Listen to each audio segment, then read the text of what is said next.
Kumusta po kayo? Bago po ang lahat, first things first.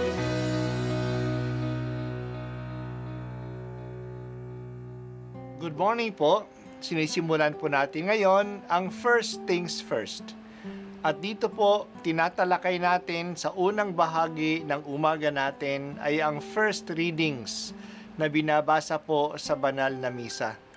Ito pong tinatalakay natin kasi madalas po marami na tayong alam tungkol sa gospel readings. Pero konti po ang nagsasalita sa first readings.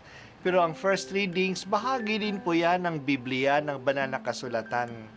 Kaya susubaybayan po natin ang mga first readings, basahin po natin at kuminsan kailangan ng basahin ng 2 o 3 beses bago maintindihan kasi hindi po tayo familiar sa mga istorya at sa mga kaisipan na tinatalakay dito. Ang pagbasa mula sa aklat ni Propeta Isaias. Pinapatnubayan mo ang mga taong matuwid at pinapanatag mo ang kanyang landas. Panginoon, sinusunod ka namin at inaasahan. Ikaw lamang ang lahat sa aming buhay. Pagsapit ng gabi, hinahanap-hanap ka ng aking kaluluwa. Kapag ang batas mo'y umiral sa daigdig, ang lahat ng tao'y mamumuhay ng matuwid. Ikaw ang nagbibigay sa amin ng kasaganaan at anumang magawa namin dahil sa iyong pagpapala. Hinahanap ka nila sa gitna ng hirap, ng parusahan mo'y ikaw ang tinatawag. Ang katulad namin sa iyong harapan ay babaeng manganganak, napapasigaw sa tindi ng hirap. Nagdanas kami ng matinding hirap, ngunit walang naidulot na kabutihan. Walang tagumpay na naidulot sa bayan. Wala kaming nagawa anuman. Ngunit ang mga anak mong namatay ay muling mabubuhay. Mga bangkay ay gigising at aawit sa galak, kung ang paanong ang hamog ay nagpapasariwa sa lupa, gayon ang Espiritu ng Diyos, nagbibigay buhay sa mga patay. Ang salita ng Diyos. Salamat sa Diyos.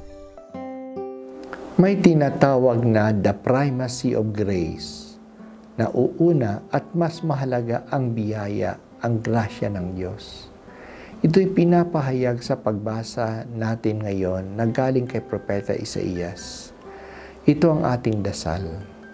Panginoon, sinusunod ka namin at inaasahan, ikaw lamang ang lahat sa aming buhay.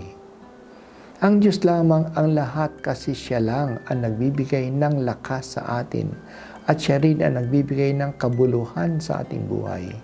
Siya ang nagbibigay sa atin ng kasaganaan. Kaya sabi pa ni Propeta Isaias, anumang magawa namin ay dahil sa iyong pagpapala. Wala tayong magagawa kung hindi tayo pagpapalain ng Diyos. Kaya may kasabihan din sa Ingles, man proposes, but God disposes. Kaya sa araw-araw, pinauubayan natin sa kamay ng Diyos ang ating mga gawain. Magagawa natin ang anumang balak natin kung ito ay pagbibigyan ng Diyos. Sinabi ng propeta, ikaw ang nagbibigay sa amin ng kasaganaan at anong magagawa namin dahil sa iyong pagpapala. Salamat o Diyos sa mga biyaya. Pero kahit na sa pagkabigo, nandiyan ka pa rin. Kaya kahit na sa gitna ng kahirapan, hahanapin natin ang Diyos. Kung ano ang pinaaabot niya sa dinadanas natin, bibigyan din tayo ng lakas na makayanan ang mga pagsubok na ito. May pagkakataon na ang kahirapan natin ay tulad ng matinding kahirapan na dinadanas sa isang babaeng manganganak. Napakasakit, pero ito ay nagbibigay ng bagong buhay.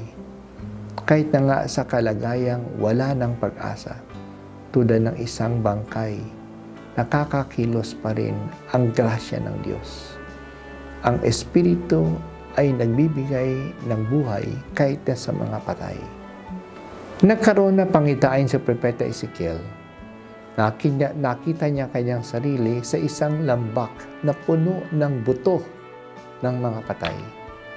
Inutusan siya ng Diyos na tawagin ang Espiritu Santo sa mga butong ito. Nagsalita nga ang propeta sa mga buto. At ang mga yon ay nagsama-sama at naging kalansay. Nagsalita siya sa mga kalansay at nagkaroon sila ng laman parang mga zombies. Nanawagan uli siya sa Espiritu at naging mga buhay silang mga tao. Ang Diyos nga ay nakabibigay ng buhay sa mga patay. Nakabibigay siya ng sigla sa ating lupaypay at kawalang pag-asa. Hindi ba naranasan natin ito sa mga pagkakataon na wala na tayong pag-asa at wala nang sigla? Nagdasal tayo ng taimtim. Nagbasa tayo ng Biblia. Nabigyan tayo ng payo sa ating espiritual na direktor. Nabuhayan tayo uli. Ito ay grasya ng Diyos. Kumikilos ang grasya ng Diyos, kaya sa anumang gawin natin, ipaubaya natin ang lahat sa Diyos. Let us do our best and let us put our full trust in God. Pagsikapan natin, pagsisikap at pagtitiwala, yan ang dalawang paa natin sa ating paglalakbay sa buhay na ito. Pagsisikap, gawin natin ang makakaya natin. Pagtitiwala, manalig tayo sa pagkilos ng Diyos.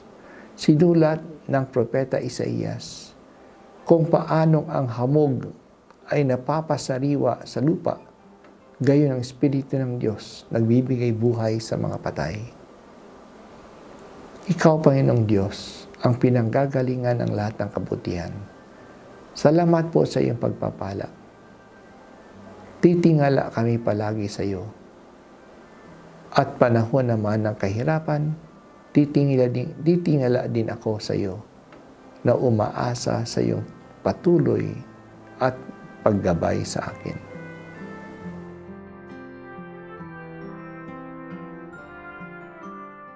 At ako po ay si Bishop Broderick Pabilio dito sa First Things First.